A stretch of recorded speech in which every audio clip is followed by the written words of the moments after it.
Alright YouTube, this is the Vapid Contender SUV review on GTA 5. The vehicle has recently came out, and I'm sure there are some reviews on YouTube already, as that's what people do for a living, or a hobby. This is just my version of a review of the vehicle. I'm going to show you what you can purchase for it in a garage, and then I'm gonna do some vigorous off-road and on-road testing. I have already abused it off-road and stuff, and it is very good, especially in water actually. Okay, so what you can do to this vehicle is armor upgrades, as you know, brakes, engine, explosives, you don't want that, horn, lights, loss and theft prevention. This is all standard stuff. Everything on here is all standard stuff till you get to the roof, and you can take that off. And by the way, this vehicle is reminiscing a Mitsubishi L200, which is a UK pickup truck. You can definitely tell they've copied that. Bear in mind, Rockstar is sort of based in the UK anyway. Well, one of them is. Rockstar North UK, so you could imagine where they've got the idea from. Suspension, you don't really want to lower a 4x4, there's no good reason to. Even if you were stance in this, you can't do it on this, it doesn't go low enough, and who stances 4x4s anyway? Transmission, other than that, the upgrades are pretty much standard. I've just put the rock crawler wheels on there with black spray job on. So we're gonna go ahead and exit now. The first test we're gonna do is the climbing ability test. I like an area over by Mount Chiliad, but the interior of the vehicle, it's like the bog standard 4x4 interior they tend to put. I think this is the same one as the Granger, but it's nice and clear. You can see the dashboard thoroughly how you'd want it. And also with this vehicle, there's a lot of clearance in between the wheel arches there. I mean, off-roading in real life, like myself, as well as on video games for fun, it's good to know what you're talking about and how to use the off-road vehicles on GTA rather than just driving them about and destroying them all the time and not getting what you should be getting out of them. I'm not being a serious off-roader here, I'm just demonstrating the vehicle to its full capacity. Okay, so here's these logs. A good way to test the vehicle's four-wheel drive capability. Climb up really slow, let the torque do all the work. Get up there. Now I'm taking a sideways approach because we're long wheelbase. As you can see, in real life we'd be scraping off the top of that with the side steps. You'd probably want to take those off, but that's not available at the garage. But yeah, you dealt with that obstacle quite well there. I'm gonna put some music on right now and proceed to do some testing. I'll give a commentary when necessary.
Okay, so as you can see, I'm using off-road tactics that I would use in real life. And not all the time. Sometimes I do mess around as well. Obviously, when I'm on here with other people, I just screw around and stuff. But I thought I'd give you a thorough professional test of the vehicle, so you know its true capabilities. Because some people just drive them up the side of the mountain at speed, drive them off a cliff, and say, "Ah, that's it, done, test done." I like to be thorough. Okay. Move out of the way, bitch. But yeah, as you can see here, Mount Chiliad is no problem to it. And I'm not really going to continue because I know it'll make it up there because I've done it numerous times now. I mean, look at this, it's even going on the side of the mountain where a vehicle generally shouldn't go.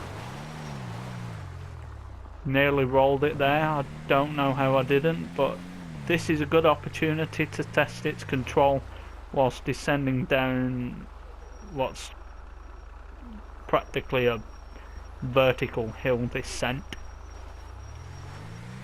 It controls itself well in respect of it could flip over if you weren't braking properly, but I am very impressed with this vehicle. Rockstar, you've done us proud, Rockstar. Well done. As soon as I saw it, I thought, yeah, that's gonna be a good vehicle due to the fact that it's got so much ground clearance, and the design of these vehicles are to be stable when on unstable surfaces.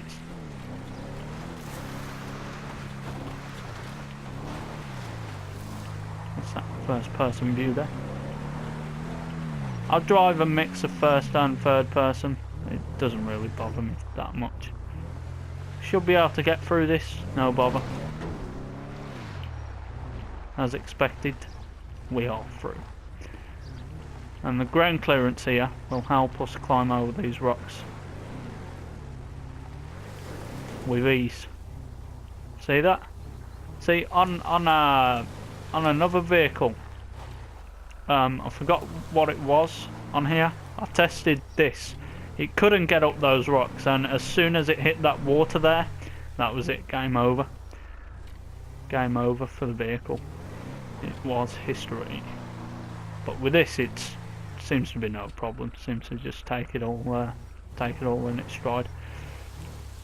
Just gonna drop down. I want to try and get back up there, to be honest, because no, I should just climb over this bit. See those? See, I'm not stuck. I'm just giving you an example. See the side steps? What effect they're having?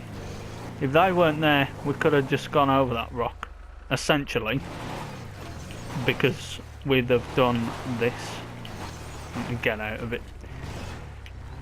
We'd have just, even if we needed to go over it, we could have just crawled over it tactically. But it's not obstructing us, so we don't need to go over it.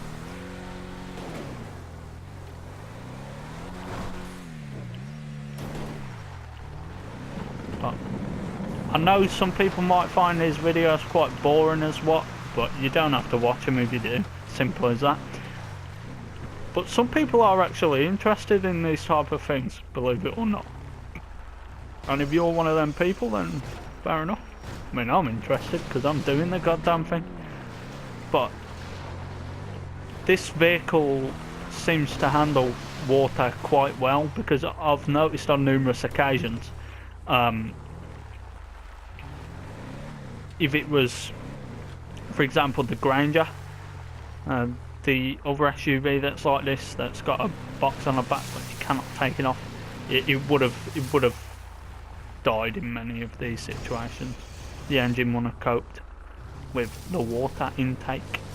Although it's not got a snorkel, it's dealing with this quite well. But you've got to remember the snorkels on this don't actually work. You're thinking, what's he talking about, snorkel? It's the raised air intake on the side of the vehicle.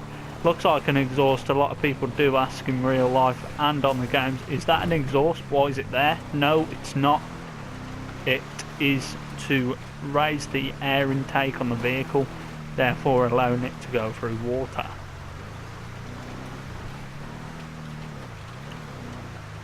But they don't work, so it's irrelevant. But yeah, I'm coming up to the end of the test now. I don't want to drag it on too long. I just wanted to show you the fact that it is very capable. Even in the water, look here. Look at this, I'm driving through a river.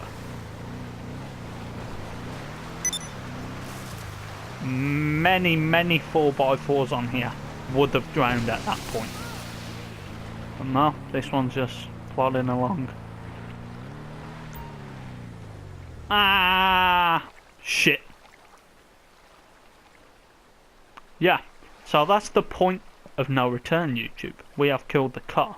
However, you have found its capacity, and it did quite well. And, you know, I don't care what car you've got.